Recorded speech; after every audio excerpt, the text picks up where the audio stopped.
Countries in the world are considering using CBDCs, and once this kind of power is unleashed, it may be nearly impossible to reverse it. You think is coming is a recession. What your crazy friends might say to you is coming is maybe a depression.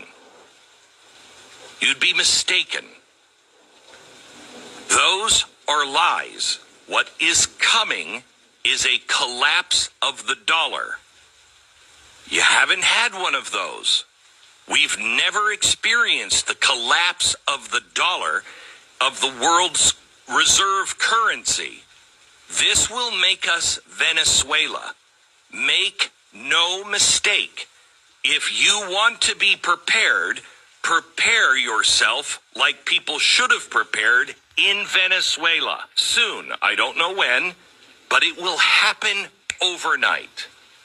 Soon, everything will be collapsing, and the banks will close, and there will be chaos. And what it looks to me like Trump and Musk are implementing the control grid at high speed. What you have to say is, okay, to do a control grid, we need a digital ID implemented that's very high quality, high precise. Check the box. We need an all-digital financial system. Check the box. We need a way of doing interoperable money. Check the box. If you look at what Doge is doing, we need a social credit system. Check the box. Wait, what do you mean by that? What Doge is doing? Danny, they've been aggregating this kind of data. I used to call it the data beast. So they've been aggregating this kind of powerful data since the 90s. So I don't think this is all new.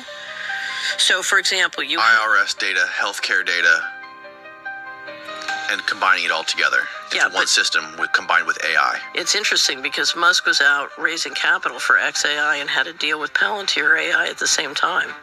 And my guess, Palantir has an AI? Yeah. Oh, I didn't even know that. Well, according to published reports, XAI and Palantir had made a partnership, and when Musk was sucking all this data out.